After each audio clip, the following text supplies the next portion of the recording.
Ανδρέα, Ανδρέα, έχω ενδιασμούς για αυτό που πάμε να κάνουμε, παιδί μου. Μόνο ενδιασμούς έχεις, Μάκη μου. Σε θαυμάζω, αγόρι μου. Σε θαυμάζω, σε λατρεύω. Τι είναι αυτό το ύψος, δεν νιώθω καλά. Τι ήρθαμε να κάνουμε εδώ, παιδί μου? Μα δεν τα είπαμε, Μάκη μου.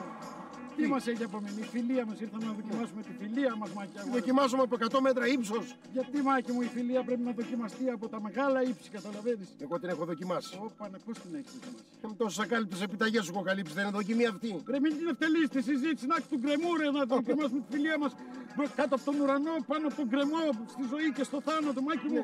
Αυτή η φιλοσοφία με τρελαίνει. Χεράκι, χεράκι, και θα πηδήξουμε, να σ' ανεβάσω τα ουράνια, ρε μπαγάσια. Ποιος θα ανέβει στα ουράνια, ξέρεις? Ποιος θα ανέβει? Η ψυχή μας. Όχι, τραγόρι. Εμείς θα πιάσουμε τσιπούρα κάτω. Ρε, το σώμα θα κατέβει και μετά θα εκτιναχτεί στα ύψη, στα ουράνια. Γι' αυτό σου λέω, θα πιαστούμε χεράκι, χεράκι, Μάκη μου. Θα μετρήσουμε μέχρι το 3 και θα φύγουμε. Έγινε.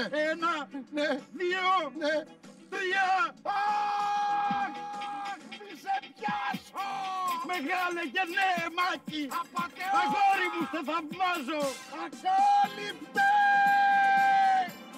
Το σφράγισμα! Μάκη, αγόρι μου, σε λατρεύω! Θα προβαίνω στα πουγάδα, ρε!